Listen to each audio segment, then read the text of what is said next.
Hi friend, कशा आहात तुम्ही? तर फ्रेंड्स, आज मी इथे DPU कट कसा करायचा ते सांगणार आहे.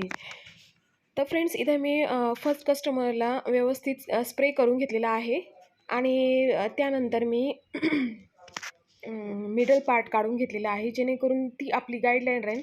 कस्टमरला किती केस कापायचे आहे ते फर्स्ट कन्सल्ट करून घ्यायचं, विचारून घ्यायचं, जेणेकरून त्यानुसारच आपण पुढचं हेअरकट करायचा.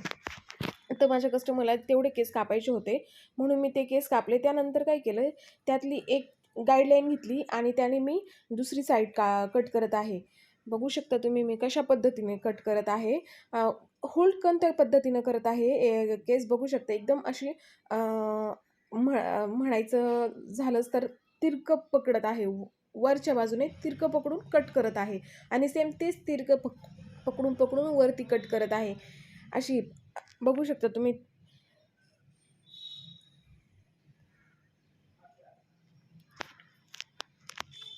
आणि फ्रेंड्स, सेम त्याच पद्धतीने दुसऱ्या बाजूने पण कट करायचं आहे. जे आपण मध्ये मिडल पार्ट जो कट केला होता ना, त्याची जी गाईडलाईन म्हणजे त्यातले थोडेसे केस घ्यायचे आणि त्या केसच्याच मदतीनं आपल्याला पुढचे हेअर कापायचे आहे. ते कसे कापायचे की वरती जायचं कापायचं. सॉरी, एकदम सोप्या पद्धतीने तुम्हाला सांगायचा प्रयत्न करते मी, जेणेकरून तुम्हाला समजेल हे.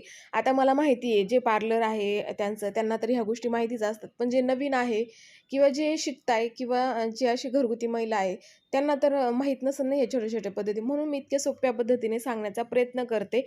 आणि फ्रेंड्स, तुम्ही पाठवलेले तुम्ही केलेले मेसेज पण मी वाचत असते. तर प्लीज मला मेसेज वर सांगत जा की तुम्हाला काय म्हणजे काय चुकतंय माझं किंवा काय पाहिजे, कोणते हेअरकट पाहिजे, काय पाहिजे, तुम्ही सांगत जा मला, जेणेकरून मी अजून व्यवस्थित तुमच्या पद्धतीनं हेअरकट करण्याचे प्रयत्न करेन. आणि प्लीज माझ्या चॅनलला सबस्क्राईब करा, लाईक करा आणि शेअर करा, आणि जेणेकरून मी असेच नवनवीन हेअरकट करत जाईन. तर फ्रेंड्स, त्यानंतर मी काय केलं की ब्लो ड्राय करून घेतला केसांचा. आता माझे कस्टमर घरूनच हेअर वॉश करून आलं होतं, त्याच्यामुळं मी काही इथे हेअर वॉश केलं नाही. आणि प्लस म्हणजे असं आहे की माझ्या कस्टमरचे हेअरमध्ये थोडंसं ऑइल होतं हेअर वॉश केल्यानंतरही, त्यामुळं केस जरा थोडेसे चिपचिपेच होते, म्हणजे तेल होतं त्यामध्ये. तर त्यामुळे जरा बाउन्सी लुक नाही आलं. पण ठीक आहे, मला तुम्हाला फक्त हेअरकट कसा करायचा हे सांगायचं होतं. तर तुम्ही बघू शकता मी ज्या पद्धतीने हेअरकट केला, सेम त्याच पद्धतीनं केसांना रोल पण करायचा आहे. बघू शकता ज्या पद्धतीनं मी वरच्या दिशेने हेअरकट केला तिरक्या पद्धतीने, सेम त्याच पद्धतीने रोलर पकडून केस आतमध्ये फोल्ड करायचे. बघू शकता तुम्ही कशा पद्धतीने. आणि मी ही जी भाषा बोलण्याची पद्धत वापरते ना, ही एकदम तुम्हाला समजेल ह्या पद्धतीतच मी सांगते, जेणेकरून तुम्ही कसं आहे की तुम्हाला पटकन समजेल आणि तुम्हाला करता पण येईल हेअरकट. तर फ्रेंड्स, सेम त्याच पद्धतीनं दुसऱ्या बाजूने पण हेअरकट सेटिंग करून घ्यायची. बघू शकता तुम्ही.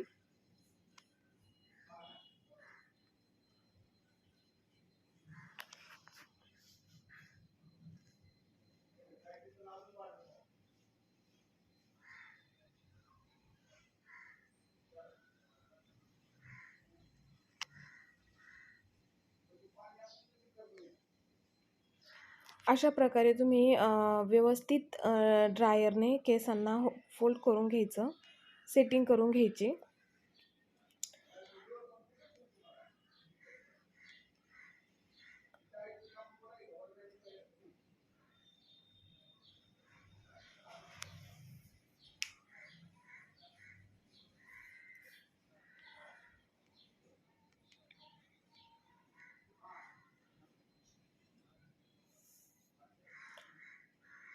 आणि फ्रेंड्स, तुम्हाला माझं हेअरकट कसा वाटला प्लीज कमेंट्समध्ये मला सांगा.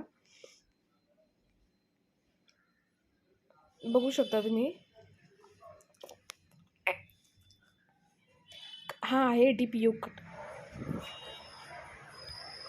हा आता वरती क्लचर लावल्यानंतर कसं दिसतो लूक, मी बघू शकता तुम्ही किती छान लेअर दिसतात. तर फ्रेंड्स, बाय.